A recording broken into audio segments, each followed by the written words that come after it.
Hello दोस्तों, मैं अरविंद कुमार आपका गुरुकुल इंस्टीट्यूट सूची में स्वागत करता हूं। दोस्तों, जो हम एसएससी जीडी कांस्टेबल परीक्षा 2021 के लिए भारतीय संविधान की क्लास कर रहे थे, उसका आज ये पार्ट 7 है। इससे पहले ऑलरेडी 6 पार्ट हो चुके हैं, जिन्हें आप लोग प्लेलिस्ट में जाकर देख सकते हैं और हम इस वीडियो के नीचे डिस्क्रिप्शन बॉक्स में भी प्लेलिस्ट का लिंक दे देंगे, जहां से आप लोग देख सकते हैं। तो मेरे जितने भी एसएससी जीडी के योद्धा बंधु हैं और जो भावी दरोगा यानी यूपीएसआई के आने वाली वैकेंसी के लिए जिसने अप्लाई कर दिया है, जिन्होंने नहीं किया वो जल्द ही अप्लाई करें और हमारे साथ क्लासों का मजा लें। आपको बहुत ही बेहतरीन और बिल्कुल ऑफलाइन क्लास जैसी गुरुकुल इंस्टीट्यूट सूची में संविधान की क्लास पढ़ाई जा रही है।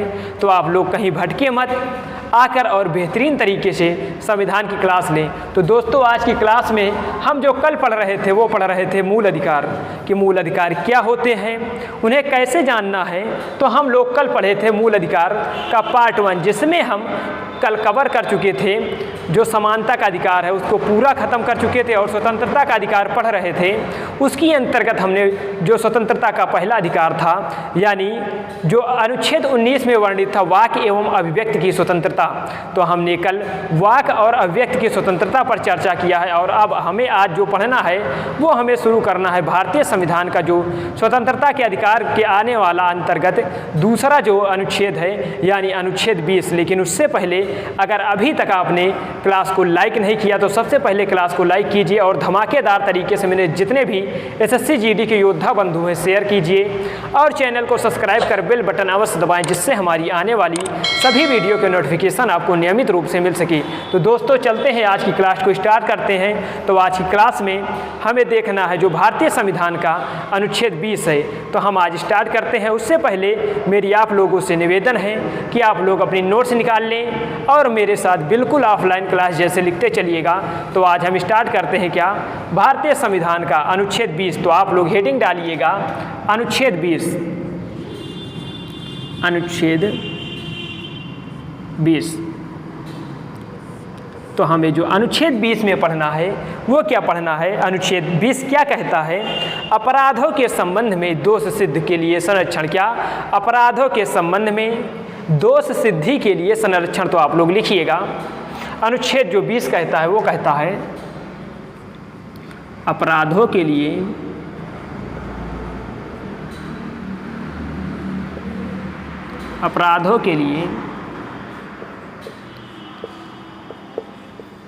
दोष सिद्धि, अपराधों के लिए दोष सिद्धि के संबंध में संरक्षण, के संबंध में संरक्षण, के संबंध में संरक्षण।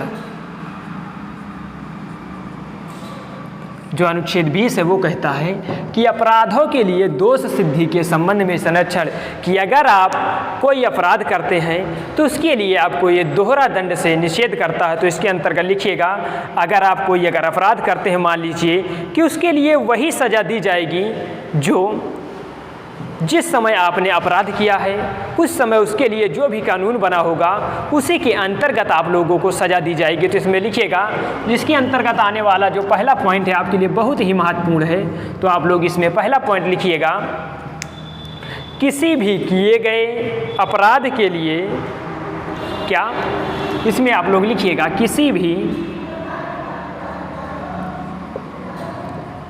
किए गए अपराध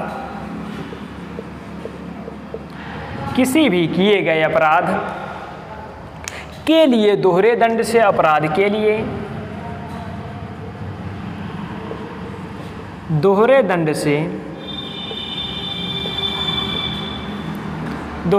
से बचाओ।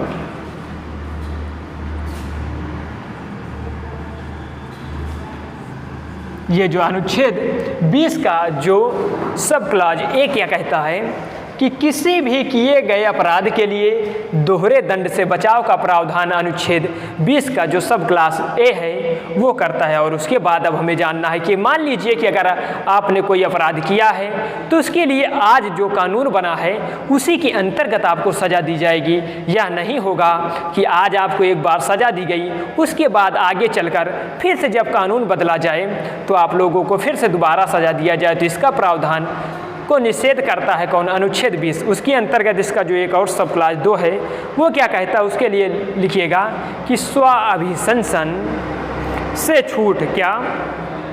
इसके अंतर्गत जो दूसरा है वो है स्व अभि, इसके अंतर्गत जो दूसरा है वह है स्व अभिशंसन, स्व अभिशंसन से छूट। यानी इसका मतलब क्या हुआ? जो अनुच्छेद 20 का सब क्लास 2 कहता है क्या? स्व अभिशंसन से छूट। तो इसका मतलब हुआ कि स्वयं के विरुद्ध गवाही देने के लिए बाध्य नहीं किया जाएगा। इसका मतलब क्या हुआ कि स्वयं के विरुद्ध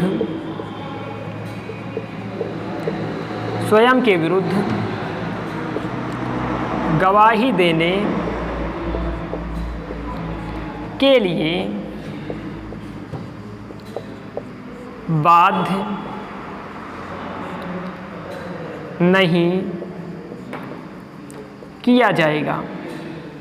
यानी जो अनुच्छेद 20 का सब क्लास 2 कहता है कि स्व अभिशंसन से छूट, यानी स्वयं के विरुद्ध गवाही देने के लिए बाध्य नहीं किया जाएगा। तो आप लोग आशा करते हैं कि मेरे साथ लिख रहे होंगे। तो ये जो कहता है अनुच्छेद 20 का जो सब क्लास 2 है कि स्व अभिशंसन से छूट, यानी कि आपको स्वयं के विरुद्ध अगर आप किसी काम में पकड़े जाते हैं और आपको कोर्ट के सामने प्रस्तुत किया जाता है तो वहाँ आपको स्वयं के विरुद्ध गवाही देने के लिए बाध्य नहीं किया जाएगा।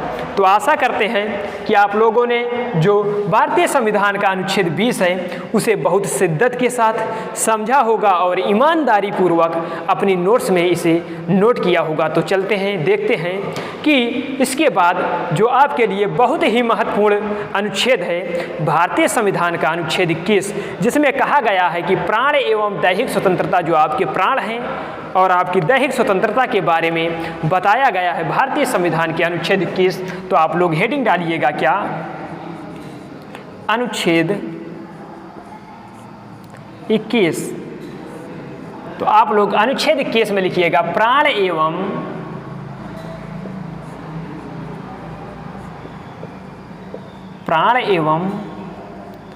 दैहिक स्वतंत्रता।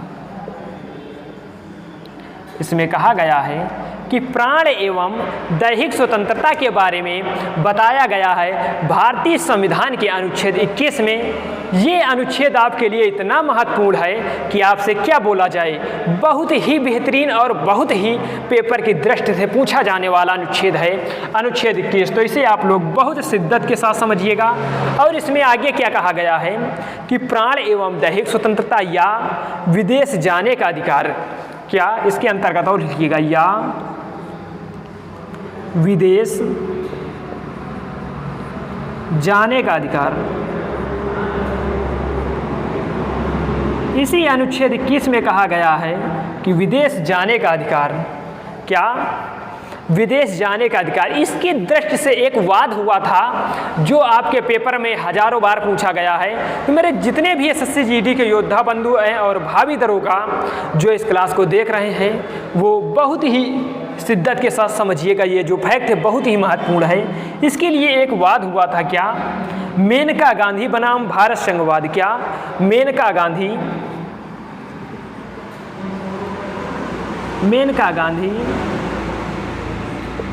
बनाम भारत संघवाद। मेनका गांधी बनाम भारत संघवाद। आपको इसको इंडिकेट करना है। बहुत ही महत्वपूर्ण वाद है कि विदेश जाने का अधिकार आपको जो अनुच्छेद 21 में है वो किस वाद के द्वारा है, तो आप लोग बताएंगे कि जो मेनका गांधी बनाम भारत संघवाद था, इसी वाद के द्वारा जो विदेश जाने का अधिकार है वो भारतीय संविधान के अनुच्छेद 21 में शामिल किया गया। और इसके बाद आपसे और इसमें जो इम्पॉर्टेंट है वो पूछा जाता है क्या, जीवन जीने का अधिकार। या करके आप लोग लिखते चलिएगा, या जीवन जीने का अधिकार।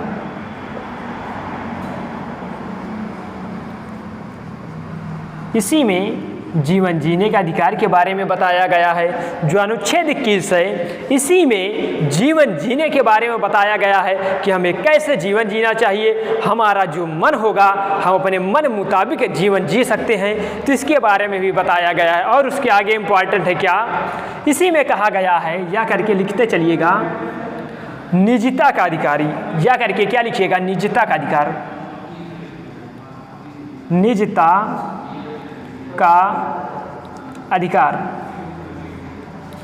इसी में बताया गया है निजता के अधिकार के बारे में। तो आशा करते हैं कि आप लोगों के बहुत ही बेहतरीन समझ में आया होगा कि आप लोग देखिएगा। इसी में बताया गया है जो भारतीय संविधान का अनुच्छेद 21 है, इसी में निजता के बारे में बताया गया। हम निजता थोड़ा सही लिखते हैं, थोड़ा आप लोगों को नाका समझ में आ रहा होगा तो लिखिएगा सही से, यानी निजता का अधिकार। इसी में आपको बताया गया है निजता का अधिकार, निजता का अधिकार। उसके आगे चलिएगा, देखिएगा जो इसके बाद आता है बहुत ही इम्पॉर्टेंट, इसी का एक सब क्लास है, क्या जोड़ा गया है भारतीय संविधान का अनुच्छेद 21 का। क्या, भारतीय संविधान का अनुच्छेद 21 का। तो अब आप लोग आशा करते हैं कितना लिख लिए होंगे, तो हम इसे मिटाते हैं। तो अब आप लोगों को मिटाते हैं, फिर आगे चलते हैं। अब देखिएगा, हमें जानना है क्या, भारतीय संविधान का अनुच्छेद 21 का बहुत ही महत्वपूर्ण अनुच्छेड है और यहाँ से भी पेपर में क्वेश्चन पूछे जाने की संभावना रहती है। तो आप लोग ध्यान से देखते चलिएगा। तो लिखिएगा, भारतीय हेडिंग डालिएगा क्या, अनुच्छेद 21 का आपको डालना है, अनुच्छेद 21 का। जो अनुच्छेद 21 का है इसमें जो बताया गया है क्या, निःशुल्क शिक्षा का अधिकार के बारे में इसमें बताया गया है। तो आप लोग लिखिएगा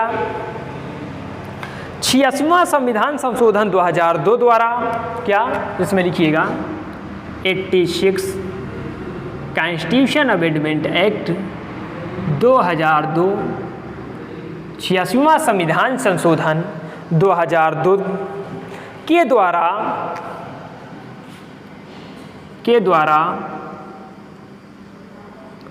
86वां संविधान संशोधन 2000 के द्वारा संविधान में अनुच्छेद 21, संविधान में अनुच्छेद 21, संविधान में अनुच्छेद 21 का, देखिएगा 86वां संविधान संशोधन 2002 द्वारा भारतीय संविधान में अनुच्छेद 21 का, अनुच्छेद 21 का जोड़कर, जैसे हम लिख रहे हैं वैसे आप लोग लिखिएगा, जोड़कर 6 से 14 वर्ष के बच्चों को, क्या 6 से 14 वर्ष के 6 से 14 वर्ष के बच्चों को, 6 से 14 वर्ष के बच्चों को निःशुल्क और अनिवार्य शिक्षा, क्या निःशुल्क और अनिवार्य, निःशुल्क और अनिवार्य शिक्षा का, निःशुल्क और अनिवार्य शिक्षा एक मूल अधिकार बना, एक मूल अधिकार बना। तो तो आप लोग ध्यान दीजिएगा, आपसे पूछा जाता है कि जो भारतीय संविधान का अनुच्छेद 21 का है ये कब जोड़ा गया, तो आप लोग बताएंगे। इसके लिए एक संविधान संशोधन हुआ, कौन सा? 86वां संविधान संशोधन 2002 द्वारा भारतीय संविधान में अनुच्छेद 21 का जोड़कर आपसे ये भी पूछा जाता है कितने वर्ष के बच्चों को, तो आप लोग बताएंगे कि 6 से 14 वर्ष के बच्चों के लिए निःशुल्क और अनिवार्य शिक्षा, क्या निःशुल्क और अनिवार्य शिक्षा एक मूल अधिकार बना दिया गया था। तो आप लोग आगे लिखिएगा। अब जो आपके लिए महत्वपूर्ण है वो अब हमें पढ़ना है, क्या भारतीय संविधान का अनुच्छेद 22, तो आप लोग लिखिएगा भारतीय संविधान का अनुच्छेद 22 हेडिंग डालिएगा। क्या अनुच्छेद 22, अनुच्छेद 22 जो भारतीय संविधान का अनुच्छेद 22 है, इसमें क्या कहा गया है कि कुछ दशाओं में गिरफ्तारी एवं निरोध से संरक्षण, अनुच्छेद 22 में लिखिएगा, इसमें कहा गया है कुछ दशाओं में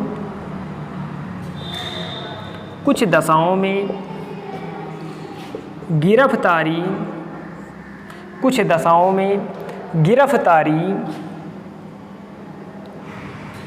कुछ दशाओं में गिरफ्तारी एवं निरोध से संरक्षण,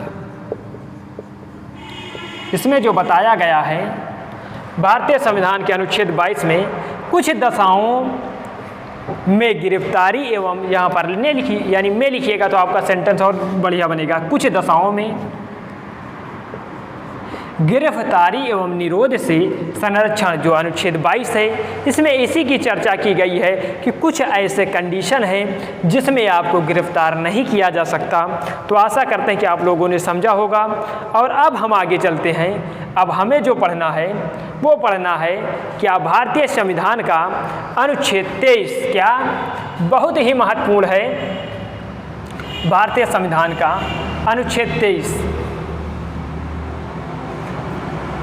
लेकिन जो अनुच्छेद 23 है वो आपके लिए बहुत महत्वपूर्ण है, यहाँ से बहुत सारे क्वेश्चन पूछे जाते हैं। तो आप लोग लिखिएगा,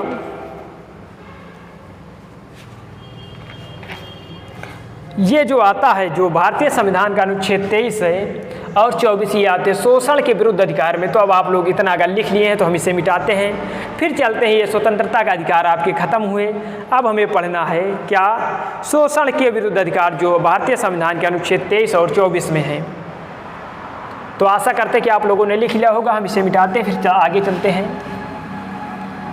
और देखते हैं। आपके लिए क्लास बहुत ही लाजवाब है, आप लोग इसे मिस मत कीजिए और बहुत शिद्दत के साथ, धैर्य के साथ पूरी क्लास को देखा करो। अगर आपको इसमें कुछ बेनिफिट ना मिले तो आप लोग अवश्य कमेंट बॉक्स में लिखा करो। आपके बिल्कुल पेपर के अकॉर्डिंग पढ़ाई जा रहा है। इसमें आपको बाहर का ऐसा कोई भी फैक्ट हम अपने मन से नहीं बता रहे हैं कि जो आपके एग्जाम ऑफिस से महत्वपूर्ण ना हो। तो आगे चलते हैं, लिखिएगा नोट डाल के कि जो यानी इसका सब डिवीज़न हमने किया था कि जो मूल अधिकार हैं इन्हें पहले समानता, फिर स्वतंत्रता और फिर शोषण के विरुद्ध अधिकार। तो जो तीसरा मूल अधिकार है वो कौन है? शोषण के विरुद्ध अधिकार। शोषण के विरुद्ध अधिकार, इसमें जो आता है वो आता है अनुच्छेद 23 और अनुच्छेद 24। इसमें हमें पढ़ना है अनुच्छेद 23 और अनुच्छेद 24 के भी बारे में। तो अब हम लोग जो पढ़ेंगे, सबसे पहले पढ़ेंगे वो अनुच्छेद 23 को पढ़ेंगे। क्या? अनुच्छेद 23। तो आप लोग हेडिंग डालिएगा अनुच्छेद 23 और इसमें लिखिएगा जो अनुच्छेद 23 में बताया गया है भारतीय संविधान के, वो क्या बताया गया है? इसमें बताया गया है बाल श्रम निषेध। क्या? बाल श्रम निषेध का प्रावधान करता है। जो अनुच्छेद 23 है वह बाल श्रम निषेध का प्रावधान करता है। यानी लिखिएगा इसमें अनुच्छेद 23 में बाल श्रम निषेध का, बाल श्रम निषेध का प्रावधान करता है।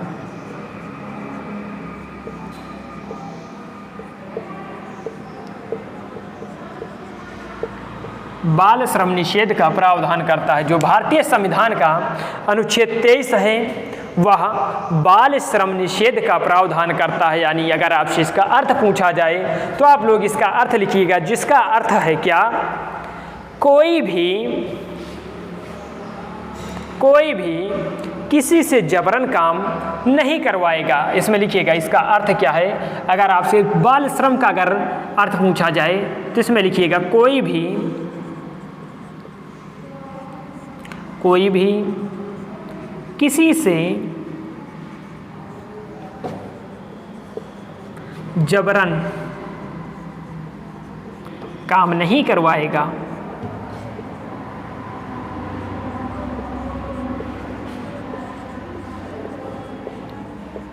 तो आशा करते हैं कि आप लोगों ने समझा होगा। क्या कोई भी किसी से जबरन काम नहीं करवाएगा, इसी का अर्थ होता है क्या, बाल श्रम निषेध। इसके बाद जो भारतीय संविधान का अनुच्छेद 23 है, इसी में एक और महत्वपूर्ण फैक्ट आपसे पूछा जाता है कि जो बंधुआ मजदूरी, क्या आपसे बंधुआ मजदूरी उन्मूलन के बारे में पूछा जा सकता है। तो आप लोग ध्यान दीजिएगा और लिखिएगा कि जो बंधुआ मजदूरी, गुलामी, बेगारी आदि, क्या बंधुआ मजदूरी, आपसे पहले इतना लिखिए कि आपसे पूछा जाता है कि बंधुआ मजदूरी उन्मूलन कब आया था। आप लोग बताइएगा, कमेंट बॉक्स में भी आंसर इसका लिखिएगा कि जो बंधुआ मजदूरी उन्मूलन है वह कब आया था। तो यहाँ पर लिखिएगा, इसे नोट डाल के आप लोग लिखिएगा। यह आपको आपके पेपर में बार बार पूछा गया है, क्या बंधुआ मजदूरी उन्मूलन कार्यक्रम, बंधुआ मजदूरी उन्मूलन कार्यक्रम। तो आप लोग इसका जो आंसर देंगे, आपसे पूछा जाता है कि बंधुआ मजदूरी उन्मूलन कार्यक्रम कब चलाया गया, तो आप लोग इसका आंसर देंगे क्या, 1976। जो बंधुआ मजदूरी उन्मूलन कार्यक्रम है वह 1976 में चलाया गया। तो आप लोग और आगे इसके लिखिएगा, इसी में लिखिएगा, इसी अनुच्छेद में, अपनी नोट्स में आप लोग साथ साथ लिखते चलिएगा, लिखिएगा इसी अनुच्छेद में, इसी अनुच्छेद में बंधुआ मजदूरी,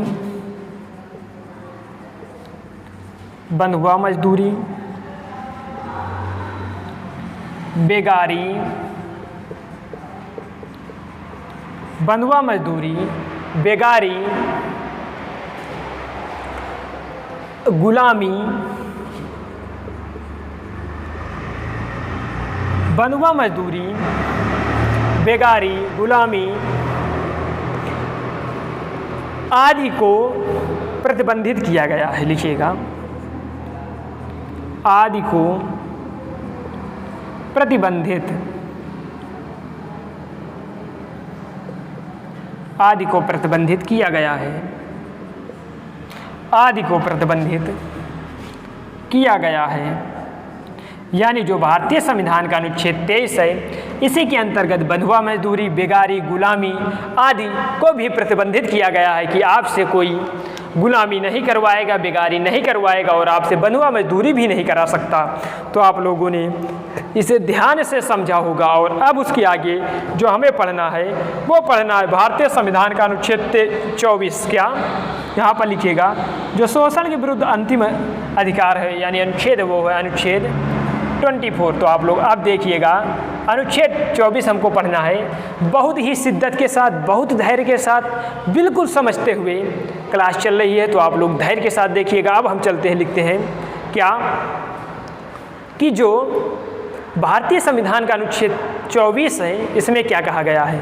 तो इसमें कहा गया है कि 14 वर्ष से कम आयु के बच्चों को, क्या 14 वर्ष से कम आयु के बच्चों को नियोजन को प्रतिबंधित करता है। क्या 14 वर्ष से कम आयु के बच्चों को नियोजन से प्रतिबंधित करता है। तो आप लोग लिखिएगा, इसमें जो कहा गया है वो लिखा गया है क्या 14 वर्ष से कम आयु 14 वर्ष से कम आयु के बच्चों को नियोजन 14 वर्ष से कम आयु के बच्चों को नियोजन से प्रतिबंधित करता है। 14 वर्ष से कम आयु के बच्चों को नियोजन से प्रतिबंधित करता है। तो आप लोग धैर्य के साथ समझिएगा कि जो अनुच्छेद 24 इसमें कहा गया है कि किसी भी कारखाने या मिल फैक्ट्री में 14 वर्ष से कम आयु के बच्चों को काम पर नहीं लगाया जाएगी। इसका सिंपल वे में क्या है कि किसी भी कारखाने या मिल फैक्ट्री में 14 वर्ष से कम आयु के बच्चों को काम पर नहीं लगाया जा सकता। अब हमें जो समझना है, ये हमारा शोषण के विरुद्ध जो अधिकार था, जितना आपके पेपर ऑफिस से पूछा जाता है, अगर आपको इसी को मैं अगर लेंदी करना चाहता तो बहुत एक दिन में मैं सिर्फ एक घंटा एक ही अनुच्छेद को पढ़ाता रहता, मैं उतना कर सकता हूँ, लेकिन वो आपके लिए बेनिफिट नहीं है। वो आपको बहुत ज़्यादा वर्णन सा होगा और आपके पेपर में पूछा जाएगा तो मात्र इतना सा, जितना कि मैं बोर्ड पर लिख रहा हूँ, इसी से आप लोगों का पूरा पेपर कवर हो जाएगा। तो आप लोग ध्यान के साथ अपने नोट्स में लिखिएगा और हम आगे चलते हैं। अब देखते हैं जो धार्मिक स्वतंत्रता का अधिकार था, क्या अब हमें पढ़ना है धार्मिक स्वतंत्रता का अधिकार। तो अब हम लोग देखेंगे धार्मिक स्वतंत्रता के अधिकार के बारे में। आप लोग नोट्स आशा कर रहे हैं कि बना रहे होंगे और क्लास को लाइक और शेयर करते रहें और चैनल को ज़्यादा से ज़्यादा सब्सक्राइब करते रहें और बेल बटन दबाएं, जिससे हमारी आने वाली समस्त वीडियो के नोटिफिकेशन आपको नियमित रूप से मिल सके। तो दोस्तों चलते हैं, अब हम देखते हैं क्या धार्मिक स्वतंत्रता का अधिकार। अब हमें जो पढ़ना है वो पढ़ना है धार्मिक स्वतंत्रता। धार्मिक स्वतंत्रता का अधिकार। अब हमें जो पढ़ना है वो पढ़ना है धार्मिक स्वतंत्रता का अधिकार के बारे में। धार्मिक स्वतंत्रता का अधिकार के बारे में हमें पढ़ना है। इसका जो अनुच्छेद वो है अनुच्छेद 25 से अनुच्छेद 28। क्या अनुच्छेद 25 से अनुच्छेद 28 में धार्मिक स्वतंत्रता के बारे में बताया गया है। तो अब हम लोग जानेंगे जो हमारे धर्म से रिलेटेड स्वतंत्रता है वो हमें कहाँ मिलती है। तो अब आप लोग लिखिएगा जो अनुच्छेद 25 अब हमें सबसे पहले समझना है अनुच्छेद 25 को। तो हम लोग जानेंगे कि जो भारतीय संविधान का अनुच्छेद 25 है ये हमारे लिए क्यों महत्वपूर्ण है और हमारे पेपर ऑफिस से क्यों महत्वपूर्ण है। तो आप लोग इसमें लिखिएगा क्या धर्म को मानने व प्रचार प्रसार करने की स्वतंत्रता। क्या जो अनुच्छेद 25 इसमें है धर्म को मानने, धर्म को मानने व प्रचार प्रसार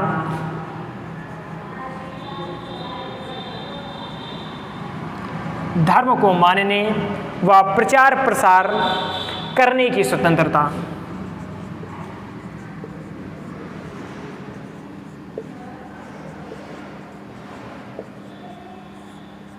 जो अनुच्छेद 25 कहता है उसी में कहा गया है कि हमको कौन सा धर्म मानना है और हमें अपने धर्म का प्रचार प्रसार करना है। उन सभी के बारे में भारतीय संविधान के अनुच्छेद 21 में यानी अनुच्छेद 25 में बताया गया है। और उसके बाद और इसमें क्या कहा गया है जो आपको एग्जाम ऑफिस से महत्वपूर्ण हो सकता है, तो आप लोग बताइएगा। इसमें और जो महत्वपूर्ण हो सकता है वो है सिखों का कृपाण रखना। क्या जो सिख लोग कृपाण रखते हैं वो भी भारतीय संविधान के अनुच्छेद 25 में आपसे पूछा जाता है आपके पेपर ऑफिस से। तो लिखिएगा इसमें जो आप लोग नोट डाल के लिखिएगा। बहुत ही यहाँ से बेहतरीन प्रश्न बनता है क्या सिखों का कृपाण रखना। लिखिएगा इसके अंतर्गत जो पूछा जाता है वो है सिखों का कृपाण जो सिख लोग कृपाण रखते हैं, आप लोगों ने देखा होगा, तो वो भी अनुच्छेद 25 के अंतर्गत रखते हैं कि सिखों का कृपाण रखना भी इसी अनुच्छेद के अंतर्गत आता है। तो इसको आप लोग इंडिकेट कीजिएगा। लेकिन यहाँ पर एक कंडीशन होती है। वो कंडीशन क्या है कि सिख लोग जो कृपाण रखते हैं। अब हम देखते हैं भारतीय संविधान का अनुच्छेद 28। तो आप लोग हेडिंग डालिएगा, क्या? अनुच्छेद 28। अनुच्छेद 28 में आपसे क्या कहा गया है? अनुच्छेद 28 में बताया गया है क्या? शिक्षण संस्थानों में धार्मिक शिक्षा निषेध। आपसे इसमें बताया गया है, जो भारतीय संविधान का अनुच्छेद 28, इसमें कहा गया है, क्या कहा गया है कि शिक्षण संस्थाओं में, जो शिक्षण संस्थानों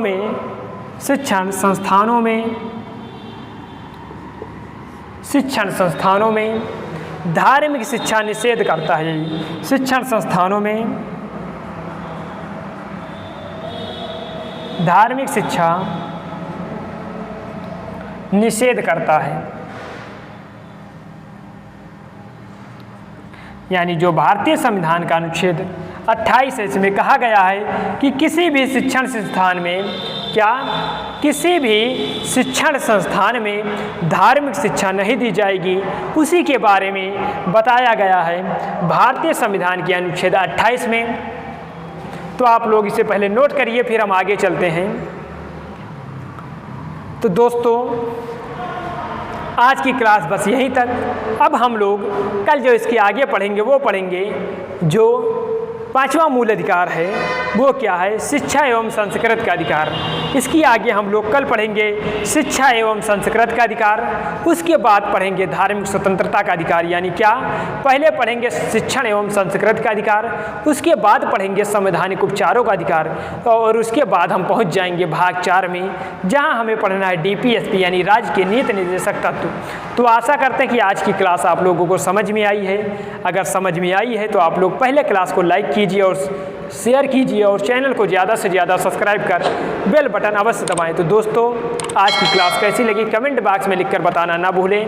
धन्यवाद, मिलते हैं नेक्स्ट क्लास में।